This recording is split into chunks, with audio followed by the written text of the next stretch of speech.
Hello, good morning sir. Tally tips में आपका स्वागत है। तो हम आज की टैली टिप्स स्टार्ट करते हैं। आज की टैली टिप्स है वो कंपाउंड यूनिट के ऊपर है। कंपाउंड यूनिट फीचर्स क्या है टैली में वो मैं आपको बताऊंगा और उसके एडवांटेज भी आपको बताऊंगा। तो समझते हम कंपाउंड यूनिट क्या होता है। तो जैसे भी आप जब भी टैली में कोई यूनिट क्रिएट करने जाते हो, तो जब भी आप कोई यूनिट बनाते हो तो वो बाय डिफॉल्ट जो भी ये यूनिट क्रिएशन का स्क्रीन आता है, वो जो यूनिट क्रिएट होता है वो सिंपल यूनिट होता है। सिंपल यूनिट यानी जब भी आप यूनिट क्रिएट करने जाते हो तो यहाँ पे ऊपर टाइप में सिंपल लिखा हुआ होता है। तो वो जो भी यूनिट क्रिएट होता है वो सिंपल यूनिट है। अब जैसे मैं आपको बताता हूँ कि ये है बैग। तो ये जो बैग करके जो एक यूनिट बना है वो सिंपल यूनिट है। वैसे ये एक दूसरा यूनिट है डजन। तो ये जो डजन करके जो एक यूनिट बना है वो सिंपल यूनिट है। वैसे ये एक और यूनिट है पीसीस।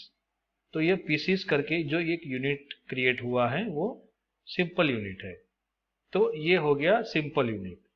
अब कंपाउंड यूनिट क्या है, और जब मैं मेरे प्रोडक्ट्स को जब कंपाउंड यूनिट के साथ मतलब मेरा आइटम मास्टर में यूनिट में मैं जब कंपाउंड यूनिट सिलेक्ट करता हूँ तो उसका एडवांटेज क्या है।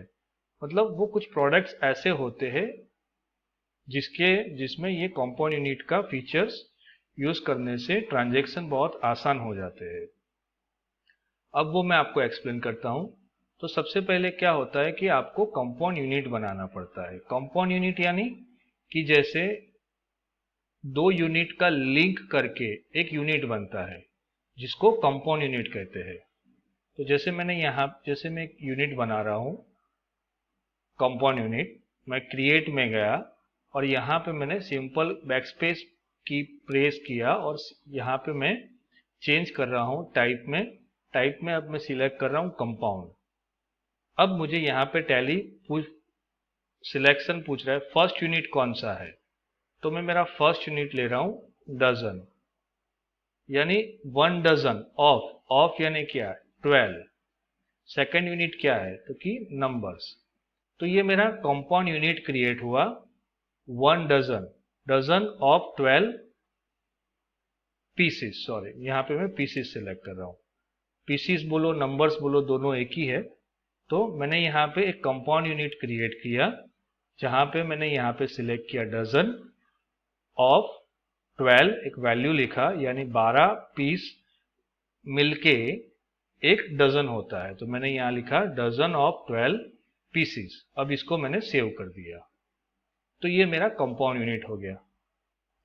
अब क्या करना है कि आइटम जब हम क्रिएट करेंगे तो वहां पे मैं मेरा कंपाउंड यूनिट जो अभी मैंने बनाया है वो सिलेक्ट करूंगा। तो ये मेरा आइटम का नाम है बॉल पेन, और यहाँ पे मैं यूनिट्स में जो मैंने अभी एक नया कंपाउंड यूनिट बनाया डजन ऑफ 12 पीसीस वो सिलेक्ट कर रहा हूँ। ओके। अब हम इसका इफेक्ट, इसका एडवांटेज ट्रांजैक्शन में देखते हैं कि क्या होता है। अब जैसे क्या होता है कि कभी कभी कभी कुछ ट्रांजैक्शन ऐसे होते हैं। अब जैसे मान लीजिए कि आप परचेज का एंट्री कर रहे हो, हाँ, और आपको ऐसा है कि आ, जो भी परचेज का एंट्री है वो जो भी सप्लायर वो आपको भेज रहा है डजन के अंदर, कि वो लिख के भेज रहा है कि मैंने आपको 100 डजन माल भेजा है। तो ये कंपाउंड यूनिट से मैं वो एंट्री कर रहा हूँ। मैंने बॉल पेन सिलेक्ट किया। अच्छा, अब दूसरा कि अ, आपको एक दूसरा फीचर्स भी यस करना है वाउचर पे। तो वाउचर पे आपको F12 बटन दबाना है, अगेन F12 बटन दबाना है, और ये वाले दोनों ऑप्शन यस करने हैं। एक तो ये show compound unit of item based on rate वो यस करना है, show full details of compound unit वो भी यस करना है। ये दोनों आपको यस करना है। ट्रांजैक्शन करने से पहले एक ही बार करना होता है और आपको ये एंटर एंटर करके एक्सेप्ट कर लेना है। अच्छा, अब जैसे मेरे सप्लायर ने मुझे 100 डजन मटेरियल भेजा है और उसने रेट भी जो लगाया है 10 सॉरी 100 रुपीज़ वो डजन का रेट लगाया है। तो अब मैं यहाँ पे क्या कर रहा हूँ, क्वांटिटी में मैं लिख रहा हूँ 100। देखिए जैसे मैंने 100 लिखा, उसने ऑटोमेटिक कन्वर्ट कर दिया 1200 पीस। यानी आपकी रिक्वायरमेंट ऐसी भी है कि आपको जब भी स्टॉक रिपोर्ट देखना हो तो आपको दोनों यूनिट में दिखना चाहिए। एक तो वो एडवांटेज इसमें रहता है। तो मैंने कंपाउंड यूनिट बनाया, तो मैंने यहाँ पे लिखा, क्योंकि सप्लायर ने अपने इनवॉइस में लिखा है कि क्वांटिटी में 100 डजन, तो मैंने यहाँ पे 100 लिखा, बट टैली ने ऑटोमेटिक उसको पीसीस में कन्वर्ट कर दिया, 1200 पीसीस। अच्छा, अब उसने रेट लगाया है 100 रुपीज पर डजन, तो मैं यहाँ पे 100 रुपीज लिख के एंटर प्रेस कर रहा हूँ, तो पर में आ गया डजन। ओके, तो ये ऑटोमेटिक कन्वर्ट हो गया वापिस क्वांटिटी डजन में। तो 100 मल्टीप्लाई बाय 100 करके ये 10,000 का आइटम अमाउंट हो गया। ओके, अब ये मैंने परचेस किया डजन में। ओके, अब हम सेल्स के एंट्री में उसके डिफरेंट डिफरेंट सिनारियो में इसका क्या इफेक्ट होता है वो मैं आपको दिखाता हूं। तो मैं सेल्स में जा रहा हूं, मैंने कस्टमर सिलेक्ट किया। अब मेरा ये जो पहला ट्रांजैक्शन है वो ऐसा है कि मुझे डजन में बेचना है, बट रेट मुझे लगाना है पीसीस में। तो सपोज मैं 10 डजन बेच रहा हूं, तो मैंने यहाँ पे 10 लिखा, तो उसने पीसीस कन्वर्ट कर दिया 120 पीसीस। और मेरा जो रेट है 10 रुपया पर पीस है, तो मैंने यहाँ पे रेट में 10 लिखा और पर में पीसीएस लिखा। तो देखिए उसने वापिस वो जो डजन था वो वापिस उसने पीस में ऑटोमेटिक कन्वर्ट कर दिया। यानी ये मेरा क्या हुआ कि 120 पीस, 10 रुपया पर पीस भाव और 1200 रुपया अमाउंट हुआ। अब मुझे ऐसा सेल करना है, मुझे डजन पे ही सेल करना है और मेरा रेट भी डजन पे ही है। तो मैं बॉल पेन ले रहा हूं, 10 डजन लिखा मैंने। देखिए 10 लिख रहा हूं, एंटर मार रहा हूं, तो यहां पे आ रहा है 120। ओके, बट मेरा जो रेट है वो है 200 रुपया डजन का। 200 पर डजन आया ऑटोमेटिक, तो अपने आप उसने 10 डजन ले लिया वापस। तो ये हुआ कि 10 multiply by 200 is equal to 2000। ये हो गया आइटम अमाउंट। तो यहाँ पे मैंने ये कैसे एंट्री किया, मैंने डजन पे किया। मेरे इनवॉइस में क्या शो होगा, डजन शो होगा। ओके, तो मैंने रेट पर डजन पे लिखा इसके लिए। इसके ऊपर वाले केस में क्या था कि हमने रेट पर पीस लिखा, इसलिए उसने डजन को वापस पीसीस में कन्वर्ट कर दिया। अब समझिए कि सपोज ऐसा है कि आपको ये ऐसा है कि मान लीजिए कि कोई कस्टमर ऐसा है, वो आपसे ऐसा कह रहा है कि मुझे 2.5 डजन यानी 2.5 डजन क्वांटिटी आपने उसको सेल की है। तो क्या होता है, तो आप मैंने आइटम सिलेक्ट किया बॉल पेन और मैंने यहाँ पे लिखा 2.5 और एंटर मारा। तो देखिए उसने ऑटोमेटिक कन्वर्ट कर दिया 30 पीस। 2.5 डजन यानी 30 पीस होता है, ऑटोमेटिक कन्वर्ट कर दिया।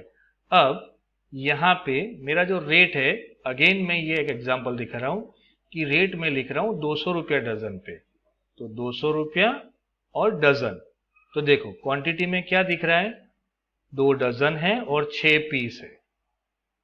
यानी इनवॉइस में ऐसा आएगा कि 2 डजन और 6 पीस वो आपने बेचे हैं। अगेन सेम सिनेरियो देखते हैं कि 2.5 डजन सेल हुआ है 2.5 यानी 30 पीस और रेट मेरा है 10 रुपीज पर पीस। तो देखिए जब पीस में आप लिख रहे हो तो वो ऐसे नहीं दिखाता 2 डजन ऑफ 6 पीस, वो क्या कर देता है 30 पीसीस कर देता है ऑटोमेटिक। अब मैं आपको एक दूसरा भी एक एग्जांपल देता हूं कि सपोज मान लो कि आप बेच रहे हो, जैसे मान लो कि आपने 22 पीस सेल किया, तो भी हो सकता है। अब देखते हैं कैसे। मैं बॉल पेन सिलेक्ट किया, अब क्वांटिटी में मैं क्या लिख रहा हूं, 22 PCS एंटर किया तो ये हो गया 22 पीस और मेरा रेट है 10 रुपीज। 10 करके एंटर मारा तो देखिए यहां पे उसने क्या दिखा दिया, 1 डजन 10 पीस। अब सपोज मेरा ये जो रेट है मैं रखता हूं 100 रुपीज पर डजन, तो ये रेट मेरा डजन के हिसाब से मल्टीप्लाई होके अमाउंट आ गया 183 और मुझे डिस्प्ले क्या होगा, प्रिंट में क्या आएगा कि भाई एक डजन है और 10 पीस है क्योंकि 22 पीस लिखा है। बट सपोज यहां पे आप लिखोगे 10 रुपीज पर पीस तो वो 22 पीस कर देगा। तो कंपाउंड यूनिट बनाने से ये आपको एक फ्लेक्सिबिलिटी मिलती है क्वांटिटी में कि आप जिस तरह से आपको इजी रहता है या कन्वीनियंट रहता है उस तरह से आप क्वांटिटी लिख सकते हो और वो उस तरह से इनवॉइस में प्रिंट भी होता है।